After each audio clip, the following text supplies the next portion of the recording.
Assalamualaikum warahmatullahi wabarakatuh. Selamat petang para pejuang cuan. Gimana kabar kalian di petang hari ini? Semoga kalian dalam keadaan sehat semua dan saya doakan sukses semua buat kalian. Amin. Mantap jiwa ya. Dan tentunya semoga kalian diberi mental baja kali ini teman-teman. Mantap pokoknya ya. Oke, jadi tetap ya kan kawan, secangkir kopi harus selalu ada. Itu syarat wajib atau sesajen wajib buat melibur ya hati Anda yang mungkin saat ini sedang berdarah-darah ya, karena dari kondisi daripada keadaan market kali ini digempur lagi teman-teman untuk turun lagi. Oke, jadi kalau kalian perhatikan untuk market cap overall ya teman-teman ya, dari market cap overallnya ini berada di area 1,04 triliun US dollar ya. Jadi kalian bisa lihat nih ada penurunan, dan untuk Bitcoin dominance ya meningkat. Kalian tahu kan antara Bitcoin DOM sama Bitcoin yang ada gitu teman-teman ya. Ketika Bitcoin DOM berarti Bitcoin ini pasti cenderung dia turun gitu teman-teman ya. Jika Bitcoin DOM ini naik, biasanya Bitcoin ini turun gitu. Oke, jadi di sini banyak timbul pertanyaan dari teman-teman ya. Jadi saya jawab sesuai apa yang saya ketahui saja ya teman-teman, dan kalian bisa menentukan sendiri nanti. Jadi gini ya.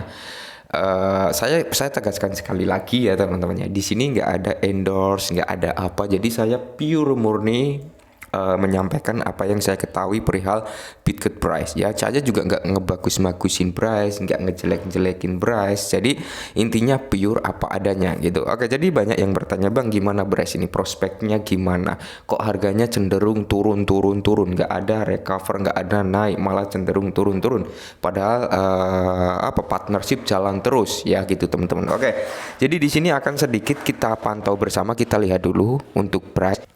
Nah, ini adalah Bitget price teman-teman, dia berada di area 2127 ya. Nice, seperti yang kita bilang, dia ada potensi buat nyentuh di level kepala 1 ya, 19 atau satu berapa.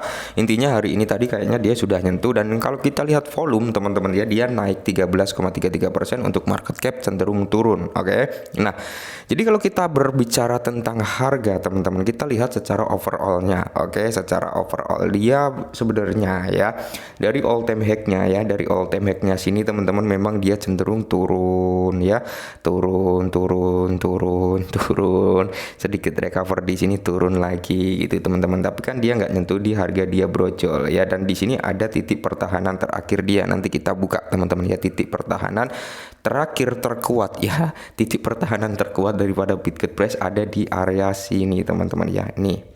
Nah, area sinilah intinya ini teman-teman. Oke. Dan di sini pun banyak yang bertanya, harganya cenderung hancur bang, harganya hancur gimana, mau cut loss kah atau mau jual? Itu sebenarnya kembali lagi ke persepsi teman-teman ya.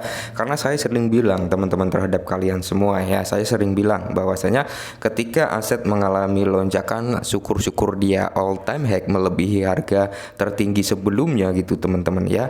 Itu kalian bisa manfaatkan take profit dulu, karena apa, potensinya sama kayak gini teman-teman, turun sampai benar-benar ada momentum di mana dia bisa nyentuh ke all time high-nya dan membuat all time high barunya. Nah, ini pun bisa sebagai perbandingan juga ya. Ini Cardano teman-teman, ini bisa dikatakan koin yang memiliki uh, apa ya, bisa dikatakan ini banyak yang bilang stable coin gitu teman-teman, karena harganya cenderung ya di area-area itu saja. Tapi ini bisa dijadikan patokan juga buat teman-teman ya. Kalian bisa lihat di sini teman-teman ya, dia dari lahir kan di sini ya, hampir sama pergerakannya, naik terus dia sideways panjang sekali ya, terus dia di sini nyentuh di all time high-nya atau membuat new all time high baru dan cenderung turun. Nah, sama kayak Bryce ya. Dia membentuk all time high baru waktu itu ya kan, turun sampai saat ini. Kenapa ya? Karena dalam kondisi bear market dia bentuk all time high-nya. Waktu itu kalau nggak salah ketika dia rilis blockchain-nya ya teman-teman, seperti itu, dan saat ini turun ya, sama seperti Cardano ini kurang lebih ya, turun dari all time high-nya. Jadi ini bisa dijadikan acuan parameter kita juga. Ternyata bukan hanya Bryce gitu yang turun, melainkan overall juga mengalami hal yang serupa. Nah, di sini pun kita juga bisa melihat harga daripada Shiba juga, teman-teman ya, sebagai acuan parameter kita juga untuk dibandingkan dengan price ya.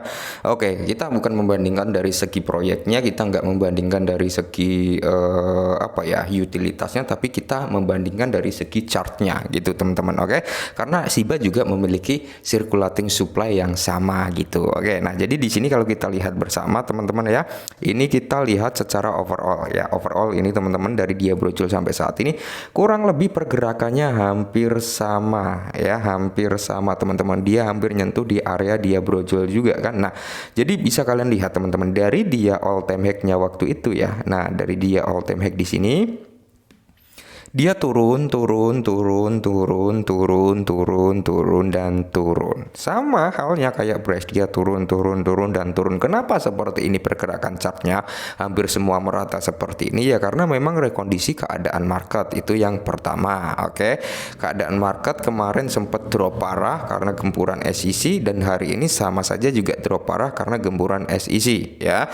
Dan satu lagi teman-teman, karena memang ini adalah bear market. Jadi hal wajar ketika memang mengalami downtrend seperti ini ya teman-teman ya, mengalami downtrend seperti ini. Sama ini bisa jadi acuan parameter kita juga untuk membandingkan, oh ternyata semua ya, bukan hanya Brace saja, ternyata semua ya.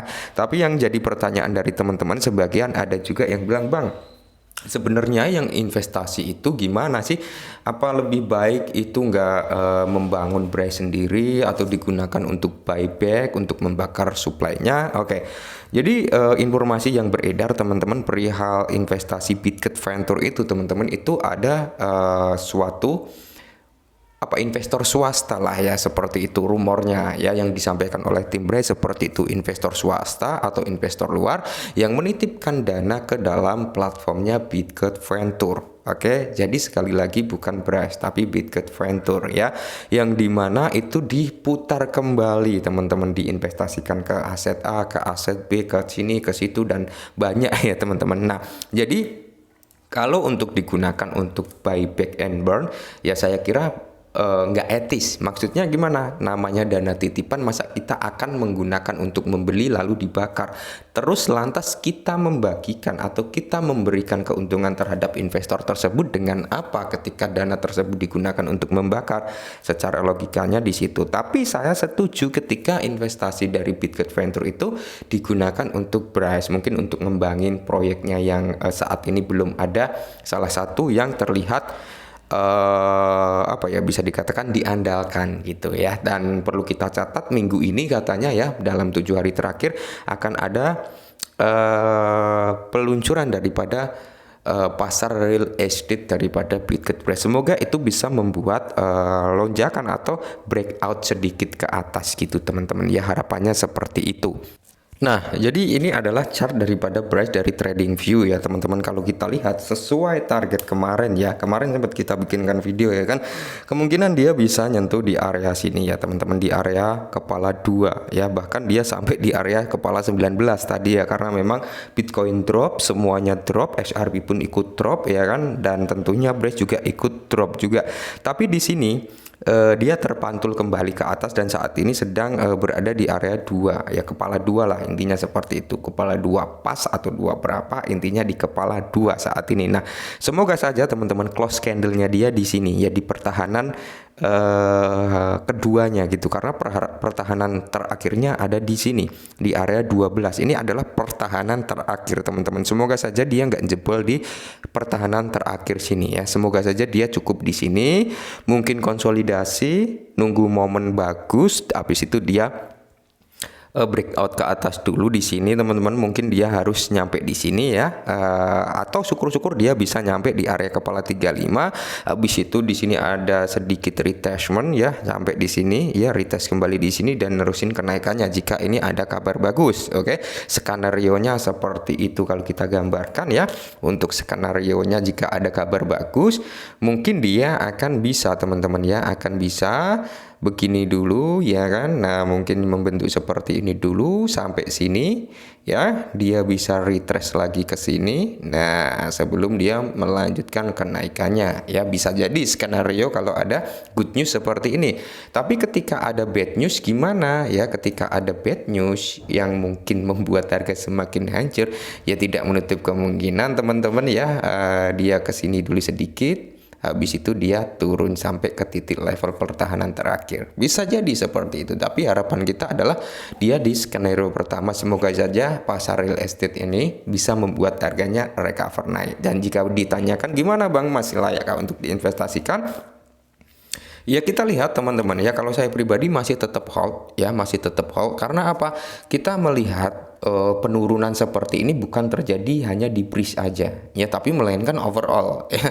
Semua aset mengalami hal yang serupa ya. Jadi kenapa nggak dicoba kita tahan dulu ya. Dan bagi teman-teman yang sudah ambil profit ya, yang sudah cuan atau yang cut loss sebagian ya, harapannya segera tercover ya gitu teman-teman. Oke, mungkin ini sedikit informasi ya tentang BRAS, semoga sedikit bantu. Salam cuan.